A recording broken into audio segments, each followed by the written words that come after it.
If you clicked on this video, you're trying to get better at Rocket League. And I can tell you that after putting over 5,000 hours into this game, climbing through the ranks, being hard stuck multiple times, and actually breaking through my plateaus, I've realized something. Improving at Rocket League doesn't have anything to do with luck, talent, or matchmaking, or any of those excuses that people love to pull out all the time. But instead, it has to do with one thing, which is how you approach the game.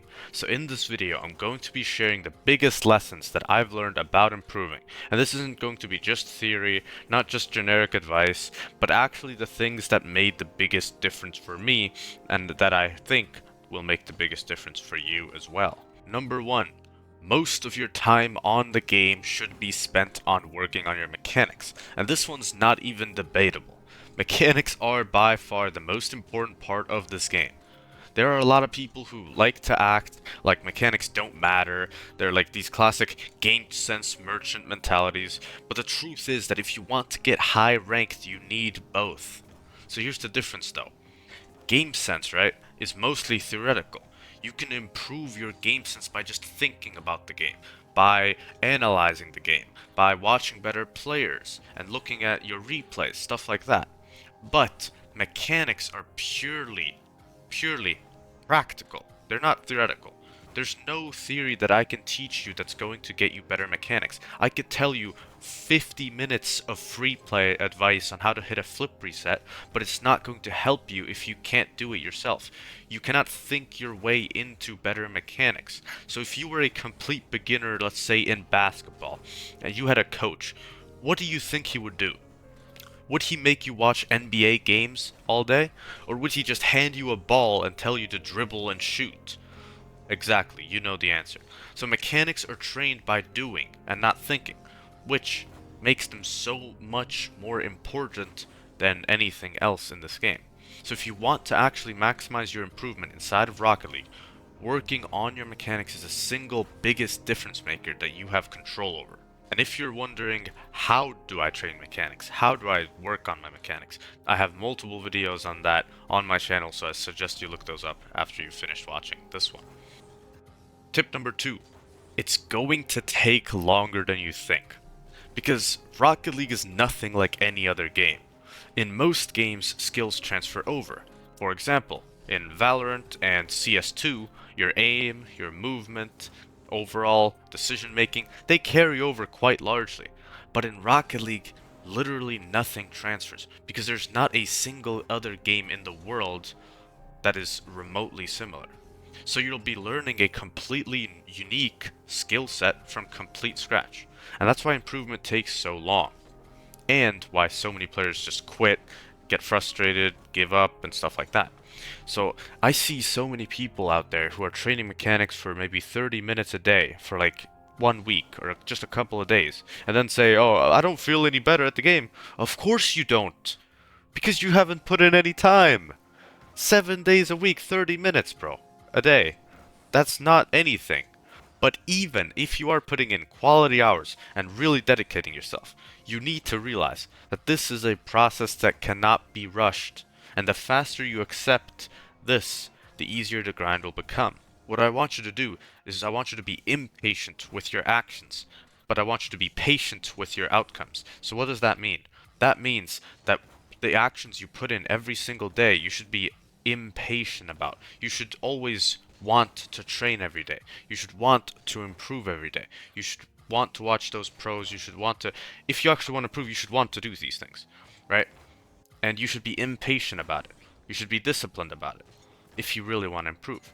But you should be patient with the outcomes of it. So you can be 100% certain that you have to train every day to get better, but you shouldn't be 100% sure that your MMR should go up every day, because it's not going to do that. Your MMR and your rank and just overall improvement isn't linear. It's not, you're not going to get better every single day, actually, like perfectly linearly.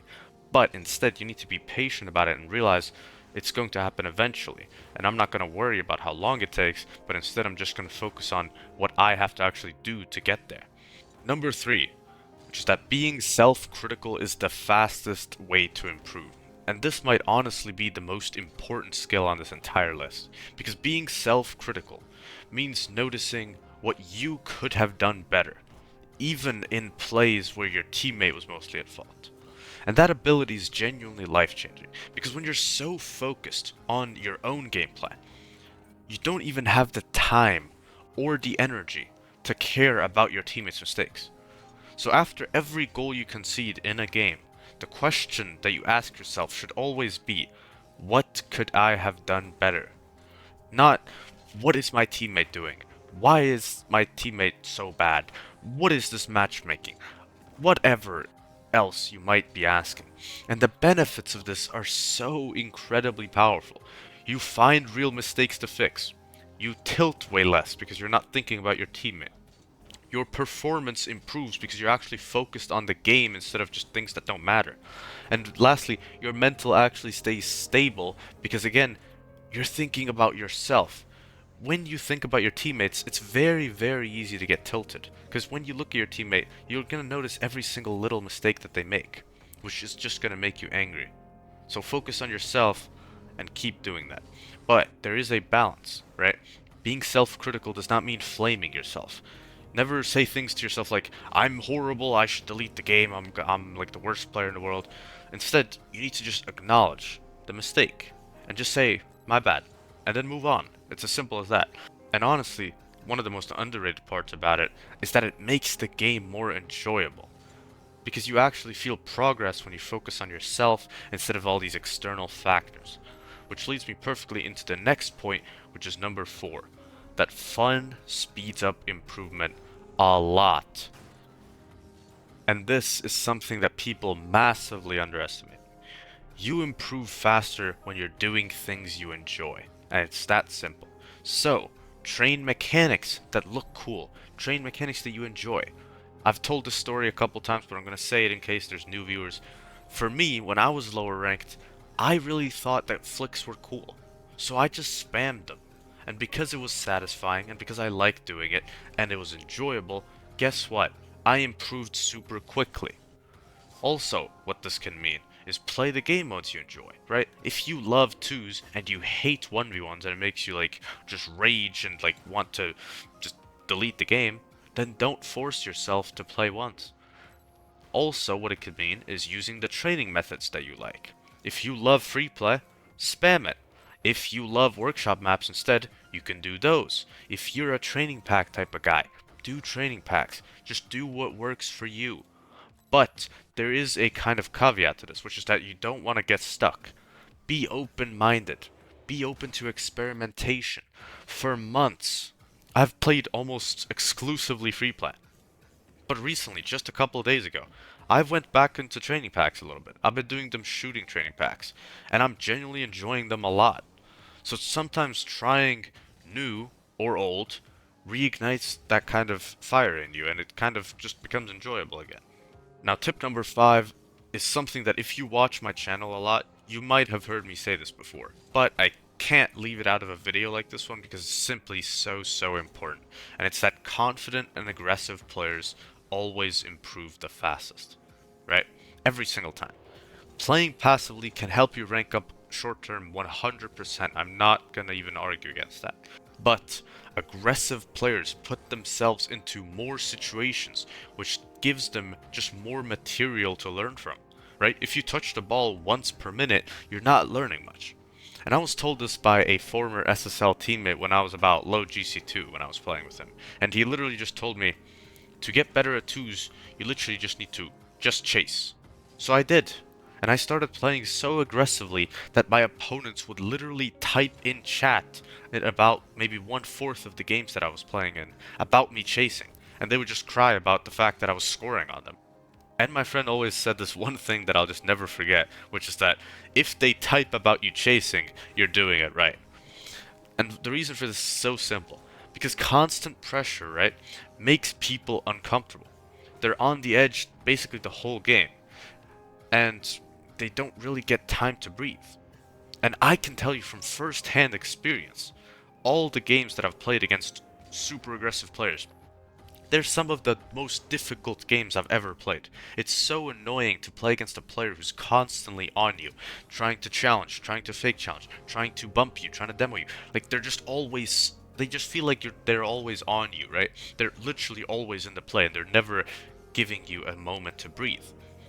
But I want to make sure that you realize, obviously I'm not telling you to just monkey see, monkey do, go, stupid chase. Because my friend taught me as well, is that it was smart chasing, right? So you play aggressively, but you play it still smart. Still, you slowly start to mix in more fake challenges as the game goes on, and that kind of unpredictability is what breaks opponents. You don't just insta-dive, insta-dive, insta-dive 5 minutes straight, because that's not going to work, because people will eventually adapt. But you maybe dive the first 3 challenges, and then on the 4th you fake challenge. And guess what? If they're remotely smart, they're gonna realize that you dived 3 times in a row, so they're gonna expect you to do it again. And then when you don't do it, they're gonna have it just pass through the ball and giving you free possession. And the 6th tip that I have for you is that solo queue has always made me improve the most. And I can tell you this, that every single time that I've had a period in my Rocket League career where I've improved the most, I was always solo queuing. And whenever I partied up for long periods, I actually started to stagnate. And I think the reason for this is very simple. Solo queue forces you to rely on yourself. It forces you to adapt constantly to different teammates, different playstyles. If your teammate's super aggressive, you can play a bit more passive. If your teammate's super passive, you play a bit more aggressive. And it requires you to just kind of play every single role that you can. And what a lot of people don't actually realize is that if your duo is better than you, they'll often cover for your mistakes, so you'll never get punished on them and often never fix them. And if your duo is worse than you, then they can just hold you back from getting into higher level lobbies, which again, playing against higher opposition will, make you improve more. So, do not get this wrong. I'm not telling you to never play with your friends and become the Sigma lone wolf. It's fine to play with your friends, okay? But I'm telling you that if improvement is your main goal in this game, most of your ranked games should be spent in solo queue, in my honest opinion. And if you want personalized one-on-one help from me so you can improve faster and avoid the mistakes that I made early on, I offer coaching on Metafy, where I analyze your replays, show you exactly what's holding you back, and give you clear, simple ways to fix those mistakes. So if you enjoyed this video, and you like how I explain things, check out my Metafy link in the description. Now I do have to end this video off by saying that there's a lot more I could say about improvement. There's hours of material. But that's the thing, if I put everything into one video, it just would be hours long. So I've instead just compiled the biggest things that will actually help you. So please apply these things into your games and I promise you, you will speed up your improvement. Good luck in your games, and I will see you guys in the next video. Peace out.